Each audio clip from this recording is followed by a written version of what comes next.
2 Chronicles 32. After these things and the establishment thereof, Sennacherib, king of Assyria, came, and entered into Judah, and encamped against the fenced cities, and thought to win them for himself. And when Hezekiah saw that Sennacherib was come, and that he was purposed to fight against Jerusalem, he took counsel with his princes and his mighty men to stop the waters of the fountains which were without the city, and they did help him. So there was gathered much people together, who stopped all the fountains and the brook that ran through the midst of the land, saying, Why should the kings of Assyria come and find much water?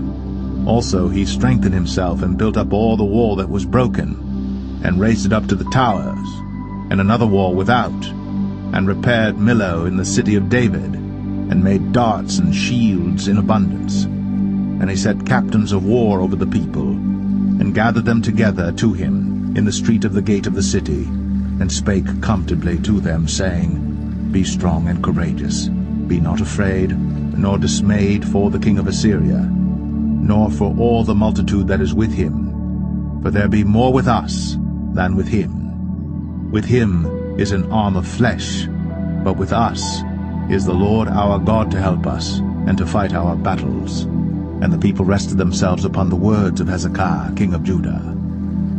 After this did Sennacherib king of Assyria send his servants to Jerusalem, but he himself laid siege against Lachish and all his power with him, unto Hezekiah king of Judah, and unto all Judah that were at Jerusalem, saying, Thus saith Sennacherib king of Assyria, Whereon do ye trust, that ye abide in the siege in Jerusalem? Doth not Hezekiah persuade you to give over yourselves to die by famine and by thirst, saying, The Lord our God shall deliver us out of the hand of the king of Assyria?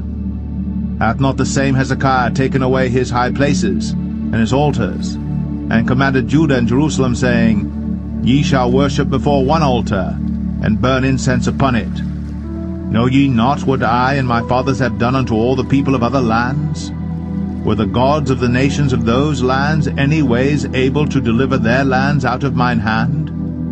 Who was there among all the gods of those nations that my fathers utterly destroyed, that could deliver his people out of mine hand, that your God should be able to deliver you out of mine hand? Now therefore let not Hezekiah deceive you, nor persuade you on this manner, neither yet believe him.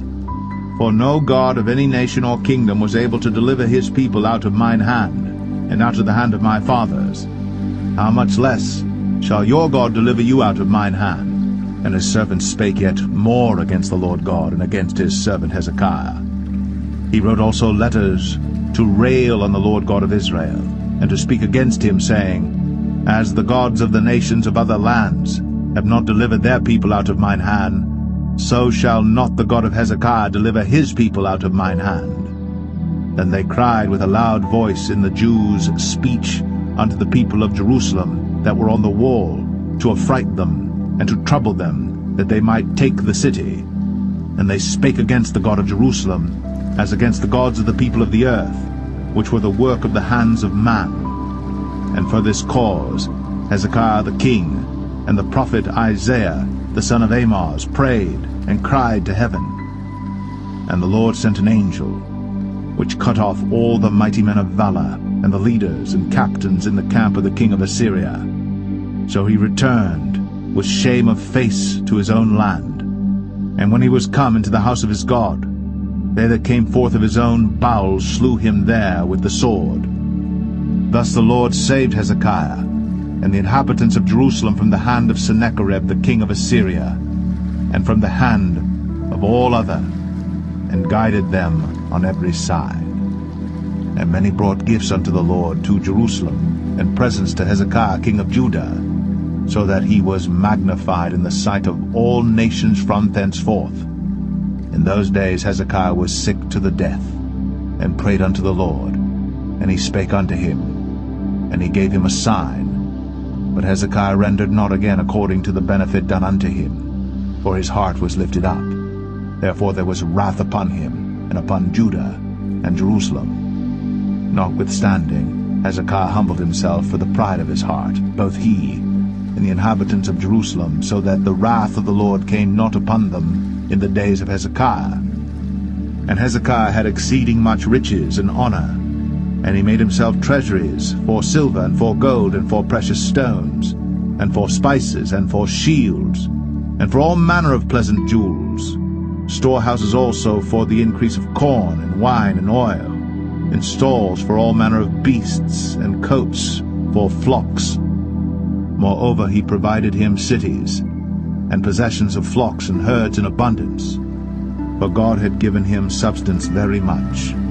This same Hezekiah also stopped the upper watercourse of Gihon, and brought it straight down to the west side of the city of David. And Hezekiah prospered in all his works. Howbeit in the business of the ambassadors of the princes of Babylon, who sent unto him to inquire of the wonder that was done in the land, God left him to try him, that he might know all that was in his heart. Now the rest of the acts of Hezekiah, and his goodness, behold, they are written in the vision of Isaiah the prophet, the son of Amoz, and in the book of the kings of Judah and Israel. And Hezekiah slept with his fathers, and they buried him in the chiefest of the sepulchres of the sons of David. And all Judah and the inhabitants of Jerusalem did him honor at his death. And Manasseh his son reigned in his stead.